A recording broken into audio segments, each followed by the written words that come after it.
दुख दर्द भव के सब मिटे,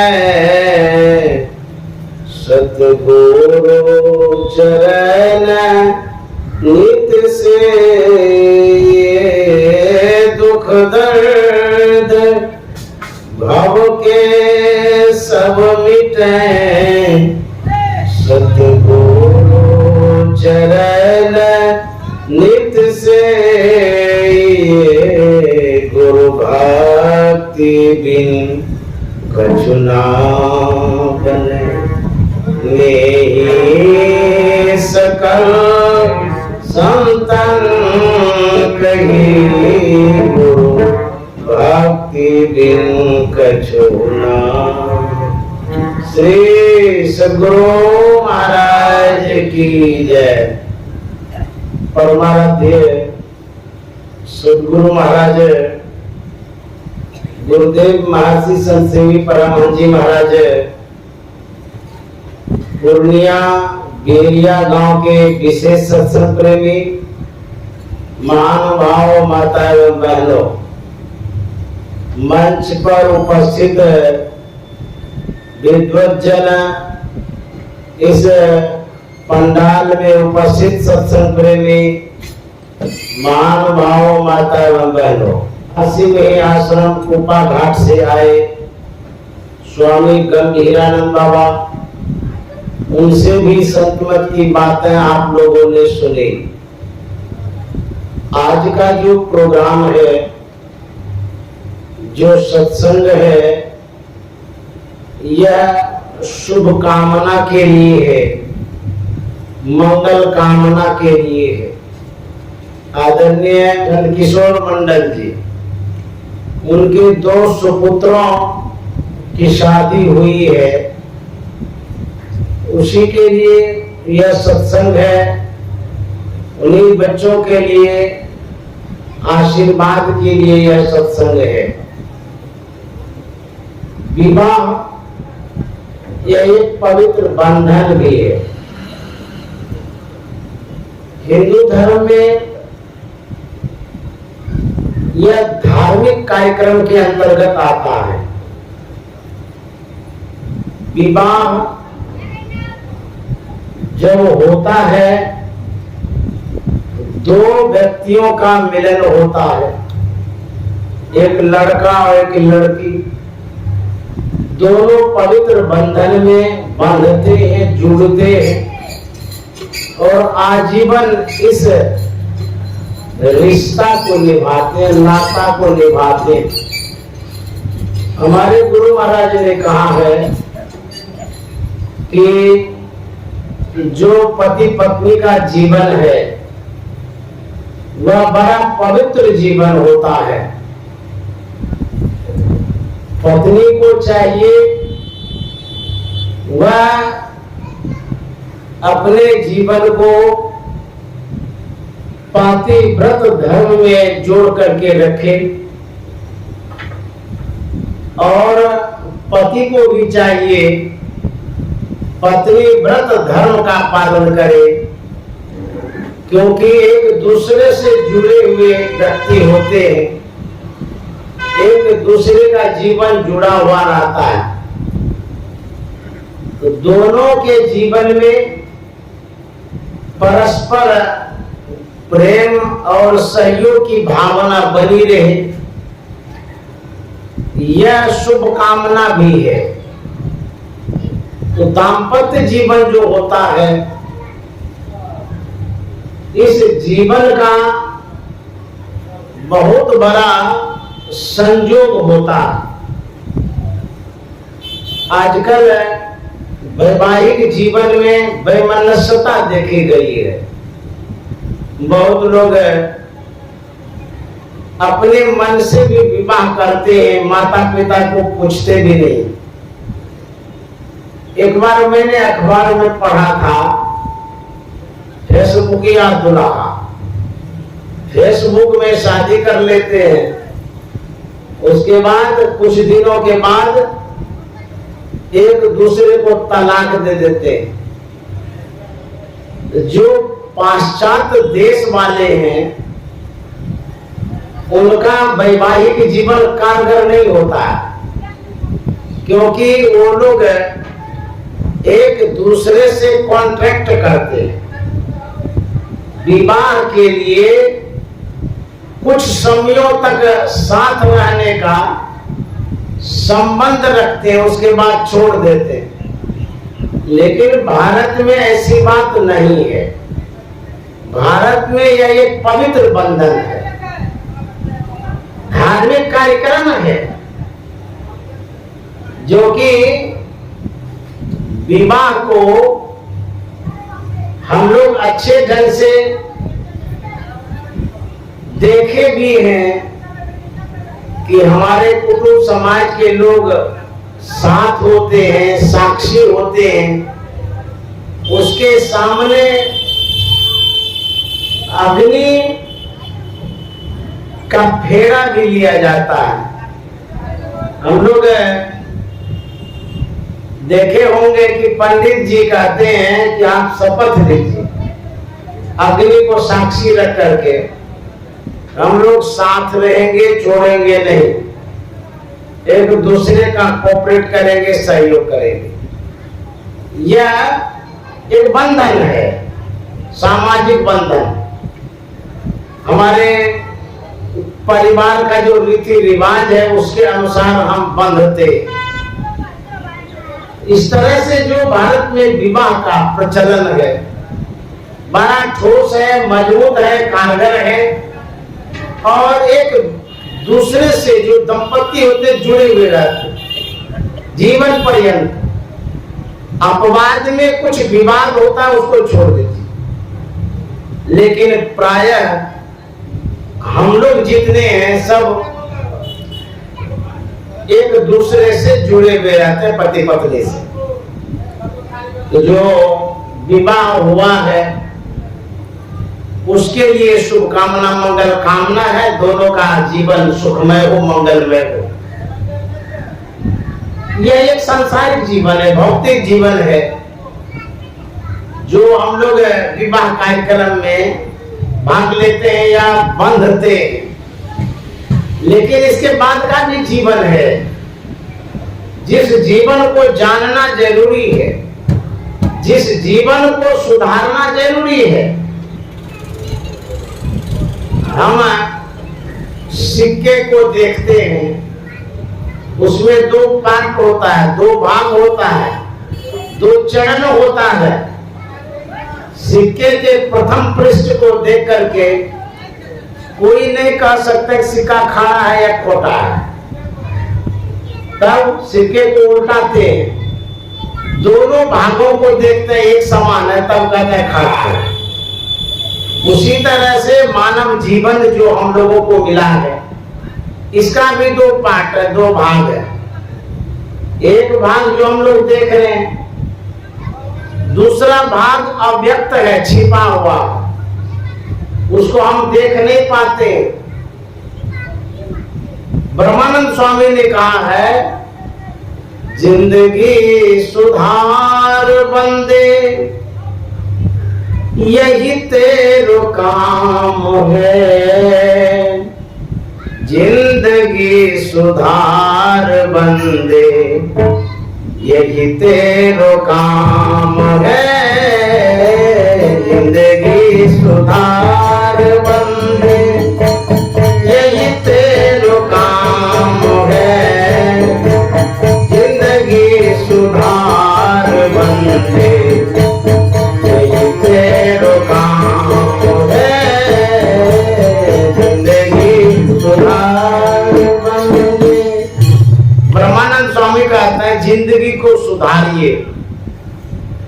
कोई कहेगा हम इतने हट्टे कट्ठे हैं, पहलवान हैं, स्वास्थ्य अच्छा है, बड़ा पूरा परिवार है, खाने पीने की कोई कमी नहीं है, सुधारने की फिर क्या बात हुई। जिसको आप जिंदगी समझ रहे हैं वास्तव में वो जिंदगी नहीं है। जिसे सुधारना है वह दिखाई नहीं देता है। हम शरीर को सुधारने में लगे रहते हैं, सुबह से शाम तक खाते हैं, कमाते हैं, घर बनाते हैं, बाल बच्चा पैदा करते हैं, इसी को जिंदगी समझ रखे। यह जिंदगी सही में नहीं है तो जिंदगी क्या है? कहते हैं जिससे आप जीवित हैं उसी को जिंदगी कहते हैं। आप शरीर नहीं है, शरीर में रहने वाला चेतन तत्व है। वह जो आबद्ध हो गया है, जड़ और चेतन के बंधन में पड़ गया, शरीर और संसार के बंधन में जी पड़ा हुआ है, उसी को छुड़ाना है। इसी के लिए भजन की आवश्यकता है। ब्रह्मानंद स्वामी कहते हैं, मानुष की देह पाई हरि से नहलाई, मानुष की देह पाई हरि से नहलाई, विषयों के जाल माही फसिया के काम है, जिंदगी सुधार बंदे यही तेरो काम है, जिंदगी सुधार बंदे यही तेरो काम है, जिंदगी सुधार बंदे।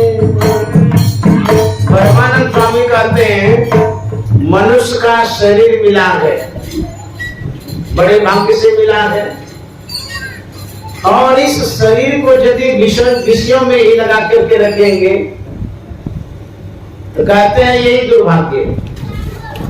परमात्मा ने मनुष्य का शरीर दिया है भगवत भजन करने के लिए, और इससे यदि भजन नहीं करते हैं एक दिन यहां से चली जाएंगे।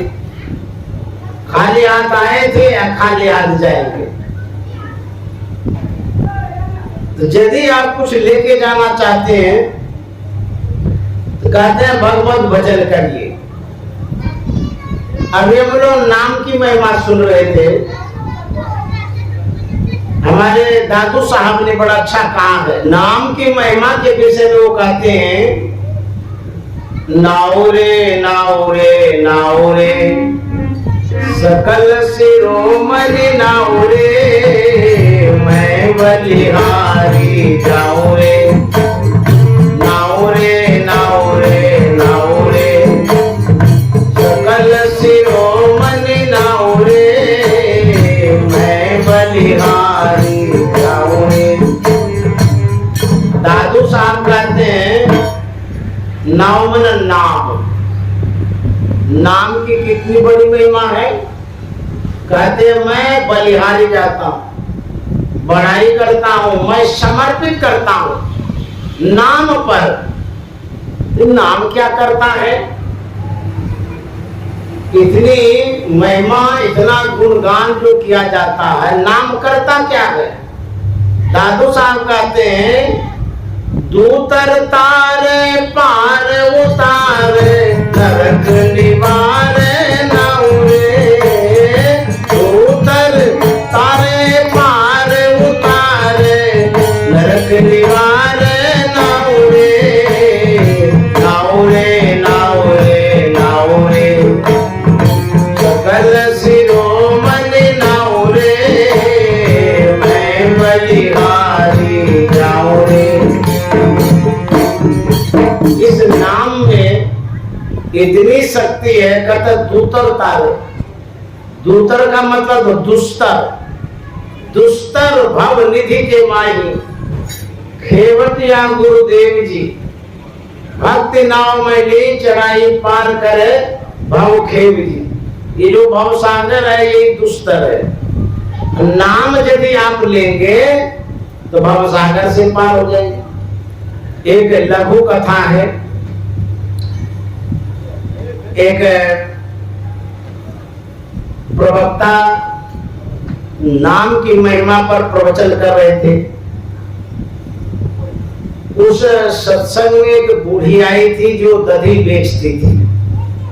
तो दही बेचने के लिए वो जाती थी गंगा जी के पार, और जब भी जाती थी तो नाव से जाना होता था। नाव वाले पार करते थे तो खेवा देना पड़ता था, पैसा खर्चा होता था। जब उस दिन सत्संग में गई तो महात्मा कह रहे थे कि जो नाम लेते हैं वो भवसागर से पार होते। नाम की इतनी बड़ी महिमा है, वो भवसागर से पार कर देते हैं।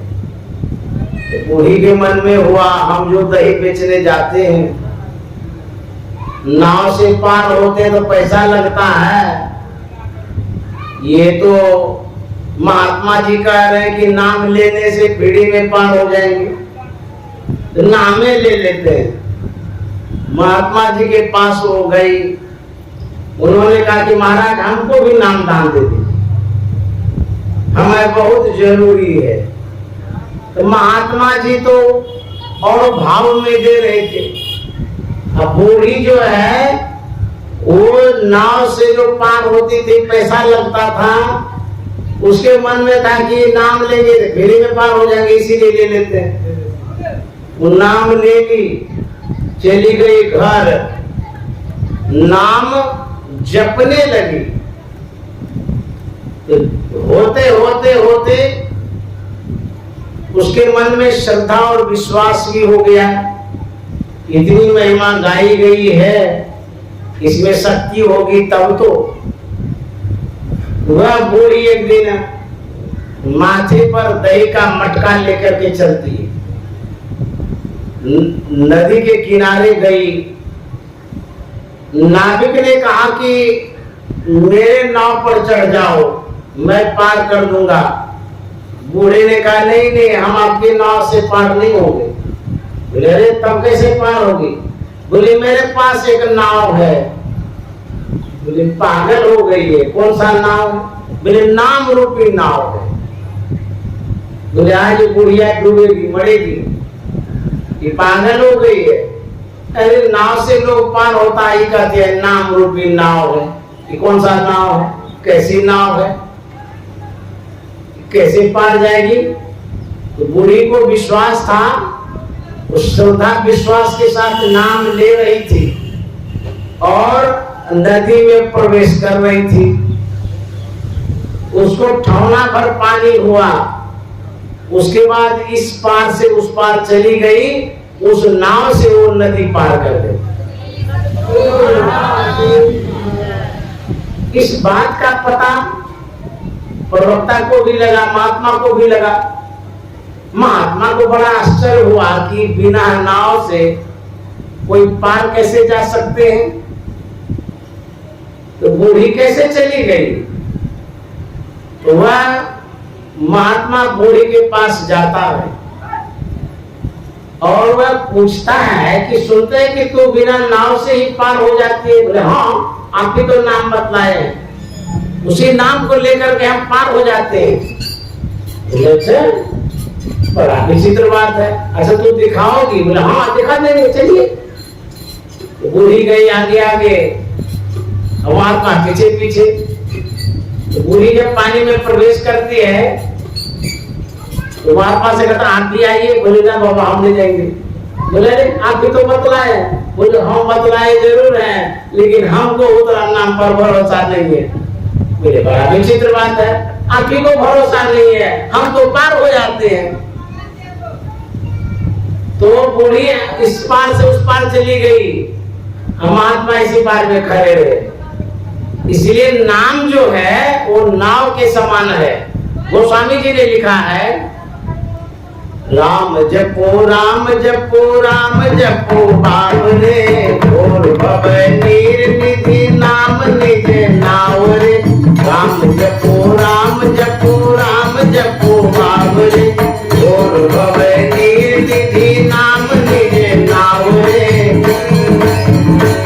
गोस्वामी जी कहते हैं संसार सागर से पार होने के लिए ये राम नाम जो है नाव है, अपनी नाव। जैसे मान लिया कोई नदी पार करना चाहते हैं आप, तो नदी पार करने के लिए जिसके पास नाव है उसे निहोरा करेंगे। हो सकता है वो पार करे भी नहीं भी करे, क्योंकि उसकी अपनी नाव है। और यदि आपकी अपनी नाव हो तो जब चाहेंगे तब पार हो सकते हैं। कहते हैं भवसागर से पार होने के लिए नाम रूपी नाव है। यही नाम संत सदगुरु बतलाते हैं, वही देते हैं।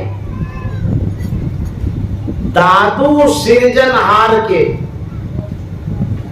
फेते नाम अनंत, चित आवे यो लीजिए साधु सुरेशन। नाम तो बहुत है, हरि के 1000 नाम। रामायण में लिखा हुआ है, नाम लेत भव सिंधु सुखाए। नाम लेने से भव सागर सूख जाता है, इसीलिए लोग राम राम करते रहते हैं। मान लीजिए जहां कीर्तन होता है, राम धुनी होती है, वहां जो राम धुनी गाता है, राम की महिमा को सुनकर के ही तो गाता है। गोस्वामी जी ने कहा कि राम नाम लेने से भवसागर सूख जाएगा। जो नाम ले रहा है अपने मन से, उसके मुंह की बीड़ी तो सुखबे नहीं किया। उसके पास 1 लोटा पानी लेके जाइए, कहिए पानी सुखा दीजिए, तो वो सुखा देगा। इसलिए वो नहीं सुखा सकता है, क्योंकि गोस्वामी जी के दूसरे पद को उसने पढ़ा नहीं या गौर नहीं किया उस पर। दूसरे पद में क्या कहते हैं? सुजन विचार करहु मन माई। हे सज्जन, विचार कर लीजिए, किस नाम के लेने से भवसागर सूखता है। तो विचारणीय विषय है। नाम का मतलब होता है शब्द। जैसे आपका नाम है, वह एक शब्द है। नाम कौन सा नाम? एक वर्णात्मक नाम होता है, एक ध्वन्यात्मक नाम होता है। वर्णात्मक नाम का हम लोग जप करते हैं, ध्वन्यात्मक नाम का हम लोग ध्यान करते हैं। नाम की बड़ी महिमा, इसको समझना पड़ेगा। खाली नाम कह देने से नहीं होगा। हम लोग इस नाम रूपात्मक जगत में रह रहे हैं। यदि नाम और रूप को संसार से हटा दिया जाए, तो संसार ही गायब हो जाएगा। जैसे आपका नाम है मदन, किसी का नाम है मीरा। अच्छा, उसका नाम हटा दीजिए तो कैसे पुकारिएगा? नाम हटा देने से व्यक्ति को आप पुकार नहीं सकते, बुला नहीं सकते, क्या कहिएगा उसको? अच्छा, यदि रूप हटा दीजिए तो रूप कहते हैं आकार प्रकार को। जो आप देखते हैं उसको रूप कहते हैं। आंख से जो कुछ भी देखते हैं उसको रूप कहते हैं। तो किसी व्यक्ति को आप देखते हैं और उसको हटा दीजिएगा तो फिर उसका तो नाम ही नहीं है। रूप नहीं है तो नाम नहीं है। जहां नाम है वहां रूप है, जहां रूप है वहां नाम है। ये जो संसार सागर है, नाम और रूप से बना है।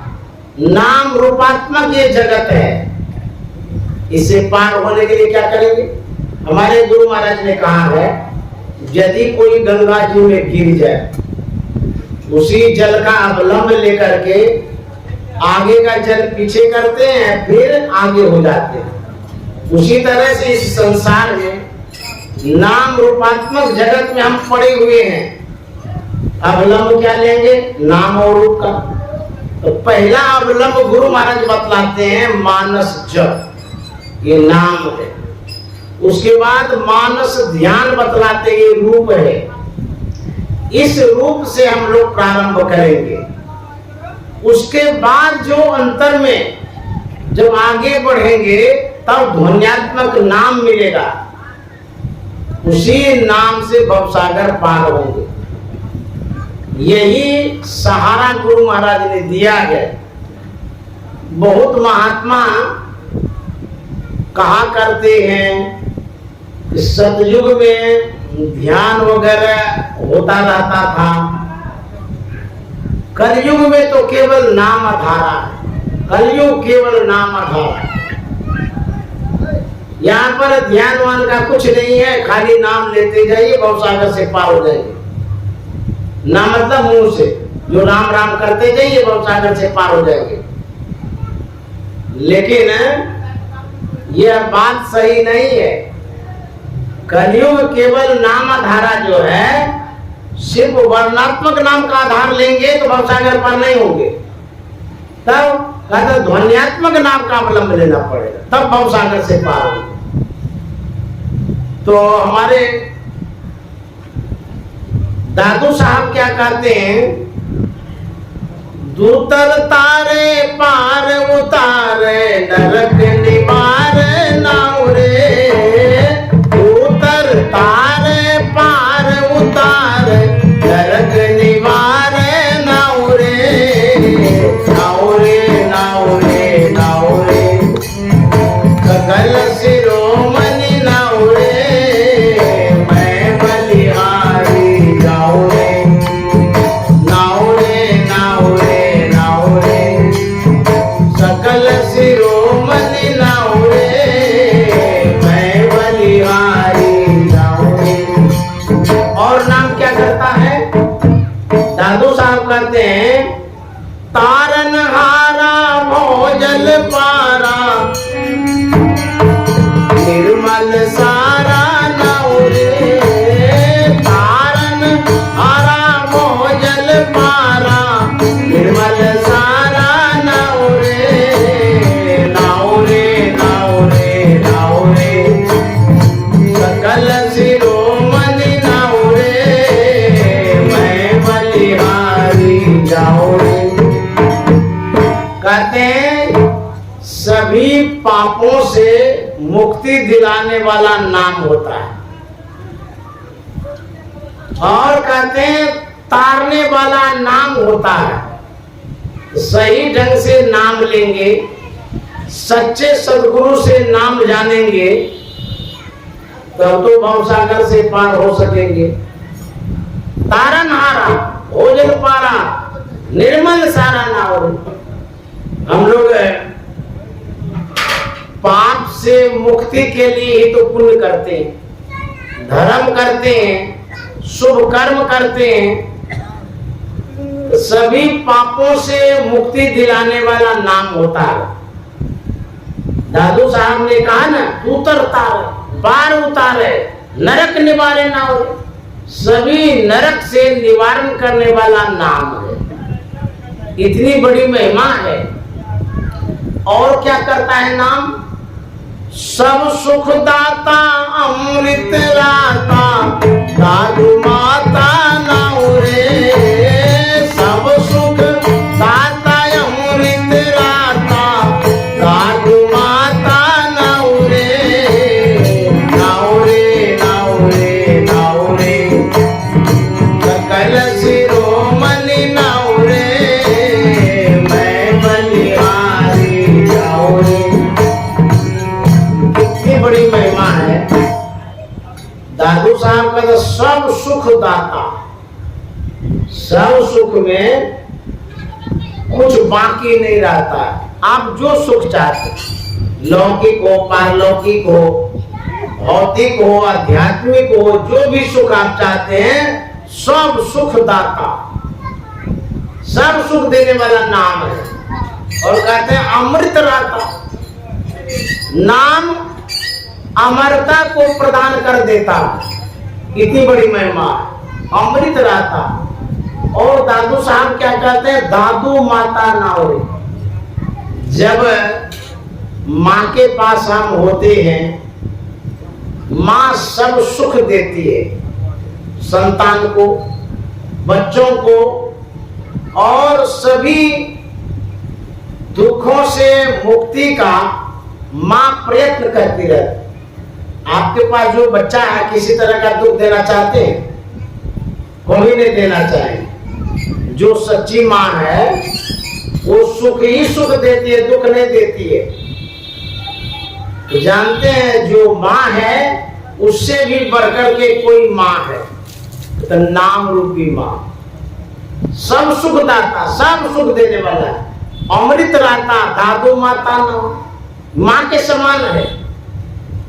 इसलिए नाम को जान करके, जो वर्णात्मक नाम है, जो ध्वन्यात्मक नाम है, इसको समझ करके जब आप नाम लेंगे तब आपको सुख मिलेगा, भवसागर से पार होंगे। अन्यथा मनमुखी जो व्यक्ति होगा वो नाम कितना भी ले ले भगवान का, और कुछ मिल जाए तो मिल जाए, लेकिन मोक्ष और मुक्ति नहीं मिल सकती। इसलिए नाम जानबूझ करके लेना चाहिए। नाम जपत कुष्ठी भला, चुई चुई परे जो चाम, कंचन दे के काम का जामुक नाई नाम। यदि शरीर में कुष्ठ रोग है, भगवान का वो नाम लेता है, सोने जैसा शरीर वाले से तो अच्छा है, कम से कम नाम तो लेता। कबीर साहब का तो सपनों में पड़ रहा है कि धोखे उन्निक से नाम, वाके पंकी पैतरी मेरे तन को चाह। ये कितनी बड़ी महिमा है।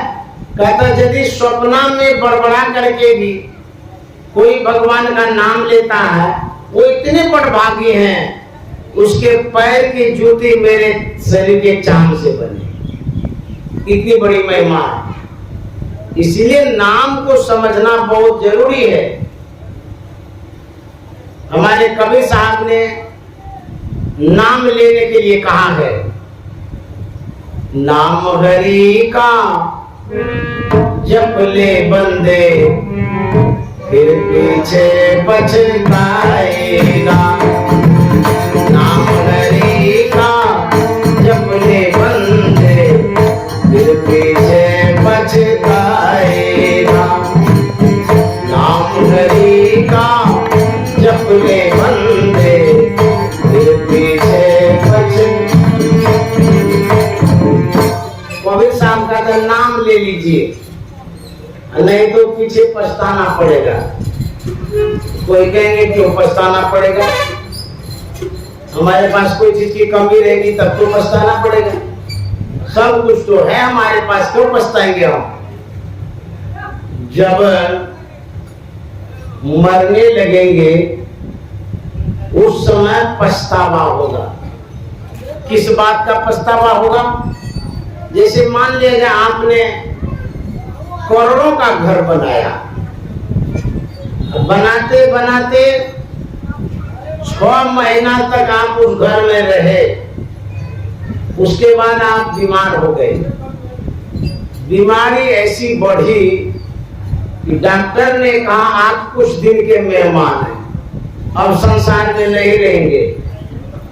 आप जो जीवन भर जमा किए, कमाए, उसी पैसे से घर बनाए, 6वें महीना तक घर में रहे, वैसे नए घर को छोड़ करके जो जा रहे हैं, पछतावा नहीं रहेगा।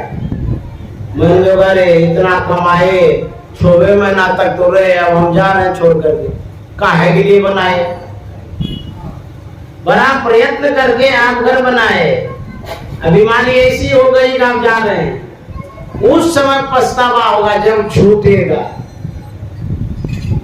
जिससे आपकी आसक्ति है, लगाव है, जुड़ाव है, मोह जो हो गया है, उसी मोह के कारण आपको दुख होगा। क्यों? मोह सकल व्याधि कर मूला, तेते पुण्य उपजय बहु सूला। ये जो आसक्ति, लगाव है, मोह है, यही दुख का कारण है। कब दुख होगा? जिसमें आसक्ति हो गई है, वो जब छूटने लगे। मान लीजिए आपके पास 50,000 का मोबाइल है, कोई बदमाश छीनने लगे तो आप रोने भी लगेंगे, बचाने का बहुत प्रयास भी करेंगे। मोह दुख का कारण है ना।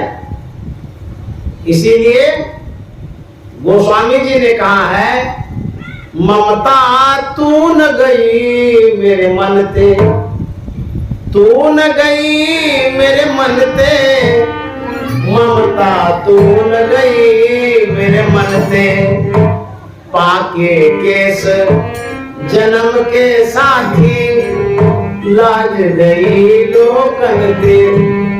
ये जो मोह है, इसी मोह को आसक्ति भी कहते हैं, लगाव भी कहते हैं, इसी को अज्ञानता भी कहते हैं, अंधकार भी कहते हैं, जुड़ा हुआ शब्द है। यही मोह है जिसके कारण हम दुखी होते रहते हैं। इसी को ममता भी कहते हैं। ममता तू न गई मेरे मन से। ये ममता बड़ी विषमतावादी, छोड़ती नहीं है। बाल पक गया, बूढ़े हो गए, लेकिन ममता गई। ममता और प्रबला हो गई, प्रौढ़ हो गई, बहुत मजबूत हो गई। बूढ़े अवस्था में जो मोह है विशेष होता, धन के प्रति, परिवार के प्रति इतना मोह बढ़ता है। जैसे कोई कोई गाछ देखेंगे पीपल का या बड़ का, बहुत पुराना होने से उसमें विशेष जड़ बाहर आता है। जड़ लटकते लटकते फिर जमीन को पकड़ लेता है। एक तो जड़ नीचे में था ही, अब पुराना जो बूढ़ा हो गया ना वो गाछ, फिर और जड़ आ गया। जड़ में जड़ता, जकड़ने वाला चीज, तो बुढ़ापा में जड़ता विशेष आ जाती। अज्ञानता, आसक्ति, मोह विशेष होता है। और उसी जड़ता के कारण वह बूढ़ा जड़ते रहता है, अर्थात दुखी होते रहता है। जड़ मना बंधन, जड़ मना अज्ञानता। जड़ चेतन ही ग्रंथि पर गई, ये गांठ है। तो कहते हैं ममता छोड़ती नहीं है। तो छोड़ने के लिए क्या करेंगे? सत्संगत्व, निसंगत्व, यही एक उपाय। सत्संग करेंगे, इसी सत्संग रूपी केमिकल से ममता रूपी आसक्ति छूटती है, और कोई उपाय नहीं। सत्संग नहीं करेंगे तो आसक्ति और बढ़ेगी, सत्संग करेंगे तो आसक्ति छूटेगी, ममता छूटेगी। ये जो आसक्ति है यही दुख का कारण है। इसको छुड़ाने का माध्यम एक सत्संग है, और किसी से छूट नहीं सकते हैं। कबीर साहब ने कहा है, मोरे जियरा बड़ा अंधेशवा मुसाफिर जइयो कोनी। मोरे जियरा बड़ा अंधेशवा मुसाफिर जइयो कोनी। मोरे जियरा बड़ा अंधेशवा मुसाफिर जइयो कोनी। कबीर साहब कहते हैं, मेरे मन में अंदेशा हो रहा है। अंदेशा मतलब संशय, भ्रम जिसको कहते हैं, कंफ्यूज उसको अंग्रेजी में बोलो, कंफ्यूज हो जाना, सशंकित हो जाना, भ्रमित हो जाना, क्या करेंगे नहीं करेंगे इसी वापों में पड़ जाना, इसी को कहते अंदेशा। तो कबीर साहब क्यों ऐसा कहते हैं कि मेरे मन में अंदेशा हो रहा है, मैं किस ओर जाऊं, ऐसा क्यों हो गया? तो कबीर साहब अपने लिए तो नहीं, हम आपके लिए कह रहे हैं। हमारे आपके भी मन में संशय है, रोज संशय उत्पन्न होता है, ये काम करे कि नहीं करे, वहां जाए कि नहीं जाए। आपके भी मन में संशय है। तो कबीर साहब कहते हैं, जो साधक होता है उसको भी संशय घेरता है। जब साधना करते रहते हैं, करते करते एक आसक्ति आ जाती है, संसार के प्रति, परिवार के प्रति, धन के प्रति, क्योंकि यह जो मन है एक रस नहीं रहता, एक जैसा नहीं रहता, बदलते रहता है, तुरंत तुरंत बदलता है। कभी मन में होगा कि खेत खरीद लेंगे, कभी मन में होने बैंक में रुपया जमा कर देते हैं, कुछ तो इंटरेस्ट आएगा, कभी मन में होगा कि नहीं घरे बना लेते हैं, होता है नहीं सर? ये मन बहुरूपिया है, कुछ भी सोचने लग जाता है, संशय होते रहता है। तो साधक को क्या संशय होता है? साधक जब साधना करते करते एक स्टेप पर जाता, पिंड और ब्रह्मांड के मध्य में जब जाता है, वहां बड़ी दुविधा वाली बात होती है। जैसे सौर मंडल में जो वैज्ञानिक रॉकेट से जाता है, वायुयान से जाता है, इस पृथ्वी का जो गुरुत्वाकर्षण है, खिंचाव, पृथ्वी खींचती है अपनी ओर, ब्रह्मांड का भी अपना गुरुत्वाकर्षण का खिंचाव होता है। उधर से ब्रह्मांड का खिंचाव, इधर से पिंड का खिंचाव। जब मध्य में कोई वायुयान कुछ भी चला जाता है, वहां अटक जाता है। जैसे आपके पास दो चुंबक हो, बड़ा बड़ा चुंबक ले लीजिए, दाएं हाथ में बाएं हाथ में, और बीच में सुई रख दीजिए, और दोनों को ऐसे धीरे धीरे आगे बढ़ाइए, सुई बिना अविलंब के लटकने लगेगी। क्यों? वो चुंबक के कारण ऐसा होता है, गुरुत्वाकर्षण के कारण ऐसा होता है, खिंचाव होता है। साधक जब आज्ञा चक्र में जाता है, उसकी चढ़ाई जब होने लगती है, तो सांसारिकता जो है, संसार जो है वो भी खींचता है। क्यों? यही से तो आप गए। संसार का अपना एक खिंचाव है, एक आकर्षण है। दूसरा, परमात्मा के तरफ से भी खिंचाव आता है, आप बीच में लटक जाते हैं, तो बड़ा वहां दिक्कत होता है। साधक संशय में पड़ जाता है, कितना साधक नीचे गिर जाता है। कच्ची कली तोड़ के मलिया पछताया, बहुत मुश्किल होती है उस समय। वही कबीर साहब कहते हैं, मोरे जियरा बड़ा देशवा मुसाफिर, यही कौनी हो। मोरे जियरा बड़ा देशवा मुसाफिर, यही कौनी हो। कहते हैं मैं किस ओर जाऊं, संसार की ओर जाऊं कि परमार्थ की ओर जाऊं, किधर जाऊं? संशय नदी अगारी बहती, विषम धार जल जोर। संशय, भ्रम, अज्ञानता, आसक्ति, मोह, ये सब जो है, कहते हैं कि संशय नदी। एक संशय रहे तो छूट भी सकते हैं, नदियां ही नदियां। अगारी बहती, विषम धार जल जोर। संशय की जो नदियां हैं, वो सम धारा में नहीं, विषम धारा में, विपरीत धारा में है। जैसे नदी से आप पार कर रहे हैं और उसमें विषम धारा हो, विपरीत धारा हो, तो बड़ा मुश्किल है उसको पार करना। उसी तरह से हमारे अंदर में जो संशय है, उसकी धाराएं चलती रहती है, उसमें हम बहते। कहेंगे कैसे हम बहते? रोज बहते हैं। मान लीजिए मन में हुआ कि रात में पकौड़ा छान लेते, माताएं लोग सोचती है, फिर होता है नहीं पकौड़ा नहीं, सब्जी बना लेते, फिर होता है नहीं पनीर का सब्जी बना लेते। देखिए तुरंत तुरंत होता, फिर होता है नहीं वो पनीर का छोड़ देते हैं, साधारण सा कोई चीज बना लेते। आप जरा सोचिए कितना बार आप भ्रमित हो गए एक ही दिन में, सुबह से शाम तक में भ्रमते रहते हैं। आपके पास पैसा है, मन में होता है इस पैसा को क्या करें, सूद पर लगा दे क्या, फिर मन में नहीं सूद पर लगाएंगे कोई ठग लेगा तो, तब कहते गहना खरीद लेते हैं, उसमें पैसा फंसा देते हैं। तुरंत तुरंत मन में ये संशय होते रहता है, बदलते रहते हैं। आप कबीर साहब का तो संशय नदी, नदियां बहती है। यदि डायरी में लिखिएगा ना, तो जब बाद में पढ़िएगा बाप रे हम तो पागले हैं, इतना कहीं कोई सोचता है। लिखते नहीं इसीलिए पता नहीं चलता है क्या क्या आप सोचते रहते सुबह से शाम तक, बहुत कुछ सोच लेते हैं।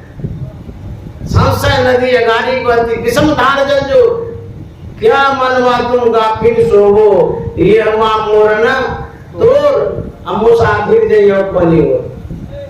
बड़ा मुश्किल है इस संशय से दूर होना।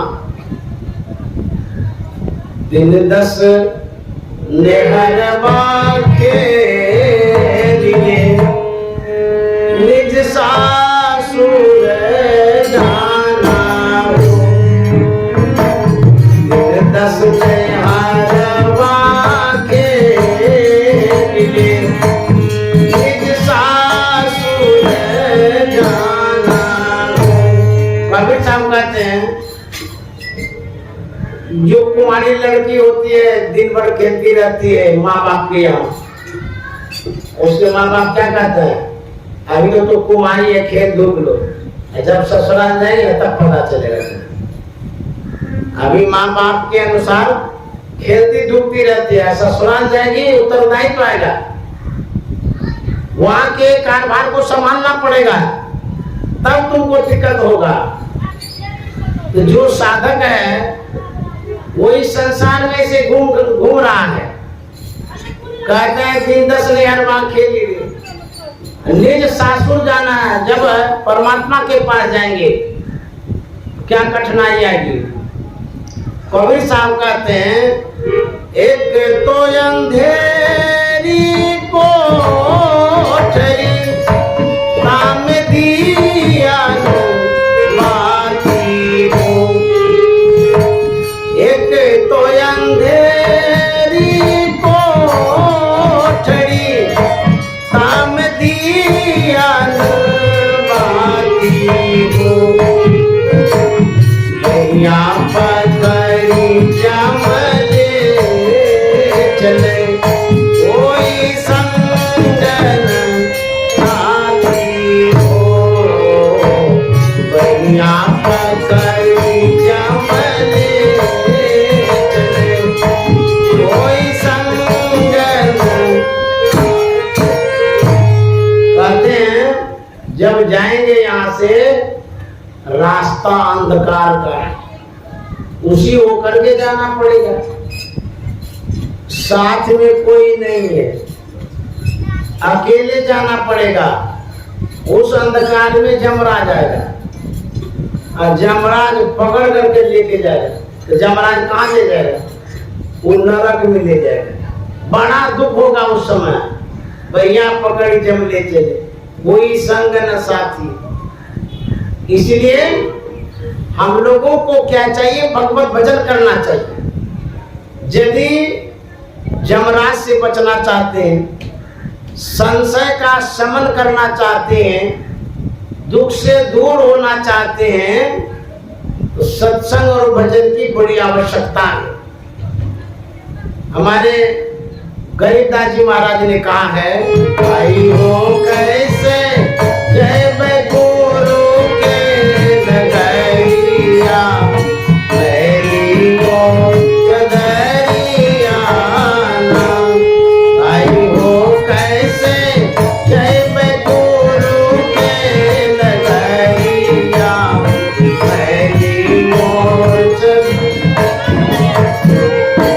गरीबदास जी महाराज कहते हैं हम कैसे जाएंगे गुरु के नगर, क्यों, हमारी जो चादर है वो मैली हो गई, गंदी हो गई है।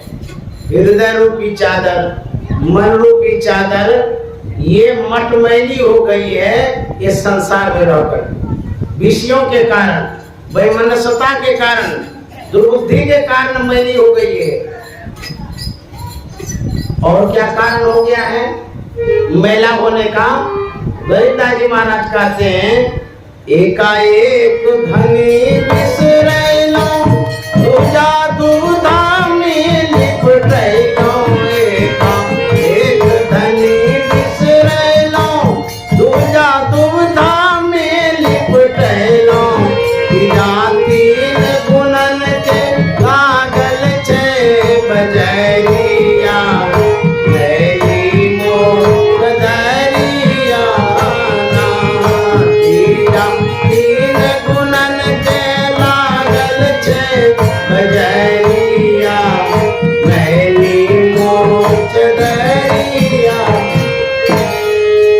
चादर मैली कैसे हो गई।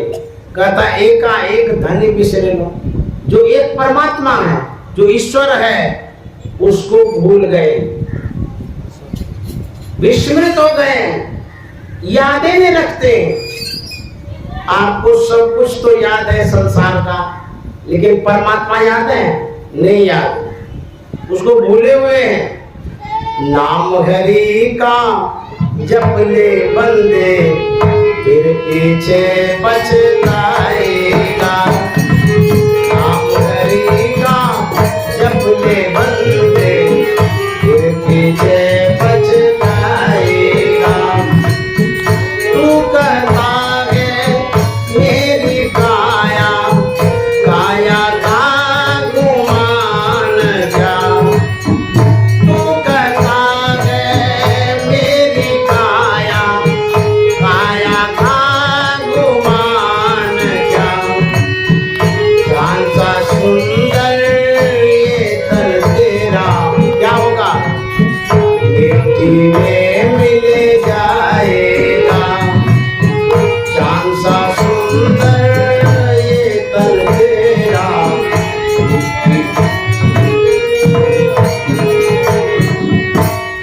कबीर साहब कहते नाम ले लीजिए भगवान का, परमात्मा का, और यदि नाम नहीं लेंगे तो बहुत बड़ी दिक्कत आएगी बाद में।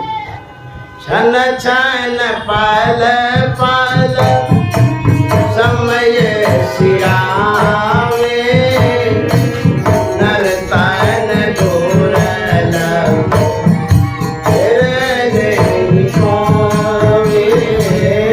छन छन पल पल समय सिरावे, नर तन डोरल तेरे नहीं।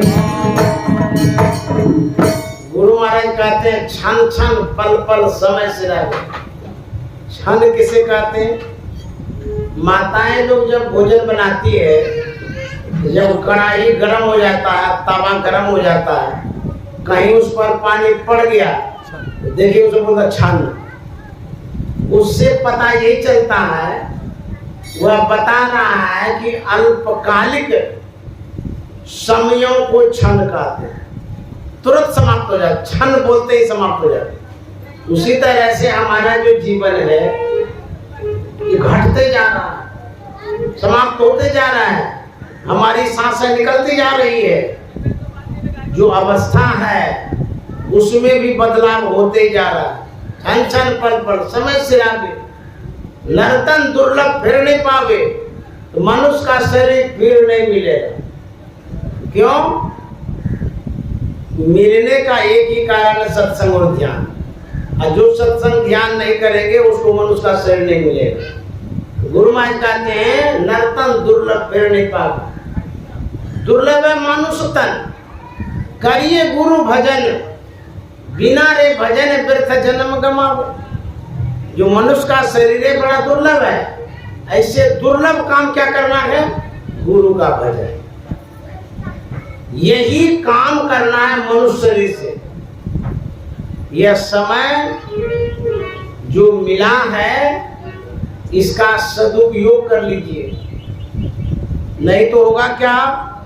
वहां से क्या तू लाया बंदे, यहाँ से क्या ले जाएगा। वहां से क्या तू लाया बंदे, यहाँ से क्या ले जाएगा। मुट्ठी बांधे आया जग में, हाथ बसाए जाएगा। मुट्ठी बांधे आया जग में, हाथ बसाए जाएगा। कबीर साहब कहते वहां से क्या तू लाया बंदे, यहाँ से क्या ले जाएगा। वहां और यहाँ क्या हुआ? वहां कहाँ? कोई भी पूछ सकता है वहां कहां से हम क्या लाए। माँ के गर्भ में थे, यहां से जो आप बाहर आए क्या लेके आए? मुट्ठी तो बंधी हुई थी। माँ के मन में होता है कुछ लाया होगा, तभी तो मुट्ठी बांध करके रखा है। वो जो है ना, माँ खोलती है मुट्ठी को, देखते कुछ नहीं। माँ का दिव्य को कहेगा जब कुछ है ही नहीं है, काय बांध के रखा। ये लगा के पिछाड़ पिछाड़ करके सीधा कर देती है। इसको बांधने का क्या काम है? इसको बंद रखो, खोल करके रखो। तो माँ पिछाड़ करके हाथ सीधा कर देती है, लेकिन वो लाया जरूर है। हम लोगों को पता ही नहीं कि लाया क्या है। आखिर कुछ लाया नहीं तो मुट्ठी कैसे बंधी है? तो मैं बताता हूँ क्या लाया। वो बच्चा कहता कि माँ तुम समझती नहीं हो, मैंने अनमोल तन पाया है, यही उपलब्धि तो है, इसका कोई कीमत है? ये शक्ति है। मैं इंद्रियों पर विजय प्राप्त करने के लिए साधन धाम शरीर पाया, इंद्रियों पर विजय प्राप्त करूंगा, मैं मोक्ष को प्राप्त करूंगा, मुक्ति को प्राप्त करूंगा। मेरे पास अद्भुत शक्ति है। जितना शरीर है सभी शरीरों से श्रेष्ठ शरीर अनमोल तन मैंने पाया। इस मुट्ठी बंधी हुई में यही राज है। माने समझ पाती, पिछाड़ पिछाड़ के सीधा भी कर देती है और संसार में लगा लगा करके उसकी जितनी शक्ति है सब छीन कर देती। कमाने में जाओ, संसार बढ़ाने में जाओ, इसी में लगा लगा कर इस अनमोल तन को भी गंवा देता है। इसमें जितनी सारी शक्तियां हैं वो भी सब शेष कर देती है, क्योंकि माँ बाप वही रास्ता अपना लिया, वही रास्ता बताया, उसी होकर के बच्चे को कहा जाने के लिए। जो चीज लाया था, जिस काम के लिए मनुष्य का शरीर मिला था, उस काम में माँ बाप ने नहीं लगाया। इसीलिए कबीर साहब कहते हैं मुट्ठी बांधे तो आए थे, लेकिन सब खाली कर दिया, पूरा शेष हो गया, सारी शक्ति से। अब क्या कर सकते हैं? मुट्ठी बांधे आया जगे में, हाथ बसाए जाएगा, नाम हरि का जप ले बंदे,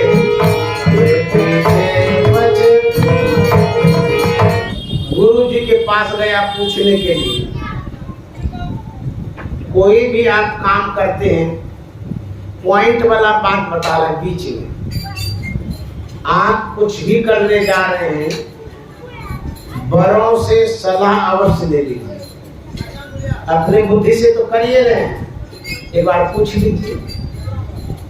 गांव देहात की कहानी है, जब बाहर जाने लगते हैं, कोई घर में नहीं होता तो मोखा से बोल देते हैं। ऐसा सुने हैं, मोखा वो दरवाजा होता है, आदमी तो है नहीं, फिर भी विश्वास है उसको बोल दिए हम। उसी तरह से कोई भी काम आप करते हैं, एक बार सलाह बड़ों से ले लीजिए।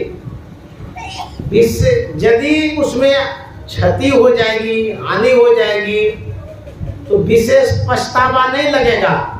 यदि बिना पूछे अपने बुद्धि विवेक से करते हैं, कहीं गड़बड़ हो गया तो विशेष पछतावा आपको होगा।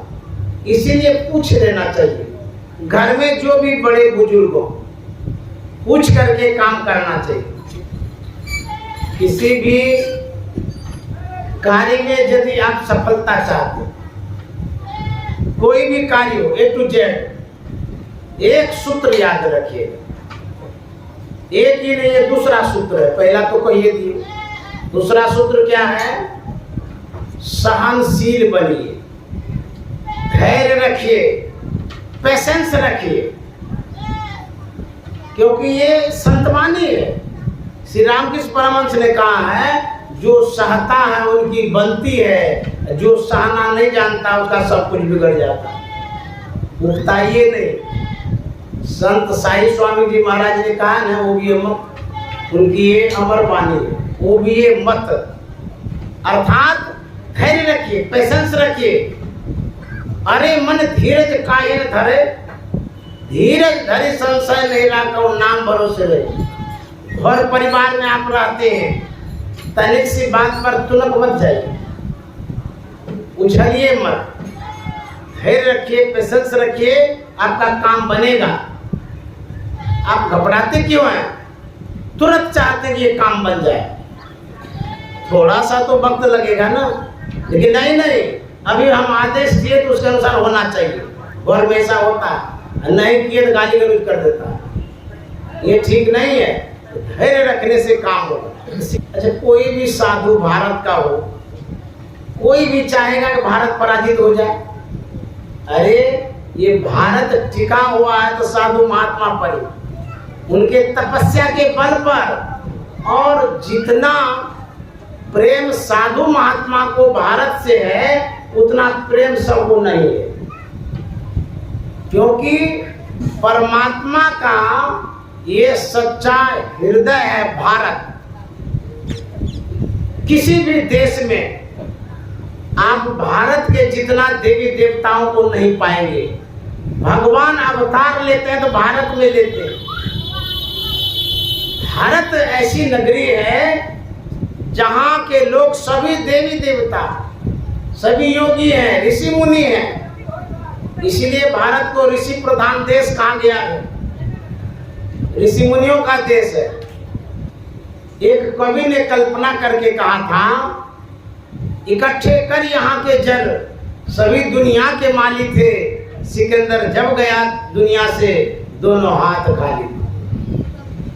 जिस सिकंदर ने संपत्ति के लिए कितने माताओं को विधवा कर दिया, कितना का मांग धो दिया, कितने बच्चों को अनाथ कर दिया, कितना खून किया, कितना अनर्थ किया, अन्याय किया, कितना निर्दय वाला काम सिकंदर ने किया। और वही सिकंदर जब जा रहा है दुनिया से, कुछ भी लेके नहीं जा रहा, और उसकी ऐसी मौत होती है अपने घर में भी नहीं मर पाते। मौत भी होना एक अच्छा और बुरा भी होता है। यदि घर परिवार के पास मौत होती है तो लोग बढ़िया से ले जाते हैं स्मशान। सिकंदर इतना संपत्ति इकट्ठा किया, इतना अनर्थ किया, उनकी दुर्दशा हो गई थी लास्ट में। तो कबीर साहब कहते हैं, वहां से क्या तू लाया बंदे, यहाँ से क्या ले जाएगा। वहां से क्या तू लाया बंदे, यहाँ से क्या ले जाएगा। मुट्ठी बांधे आया जग में, हाथ पसारे जाएगा। मुट्ठी बांधे आया जग में, हाथ पसारे जाएगा। नाम हरि का जप ले बंदे, फिर पीछे पछ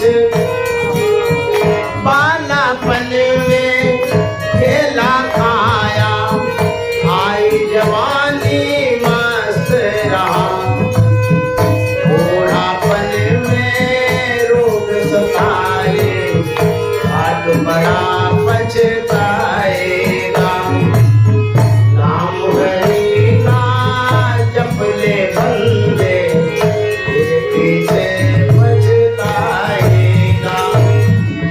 जपना है तो जप ले बंदे, आखिर तो मिट जाएगा।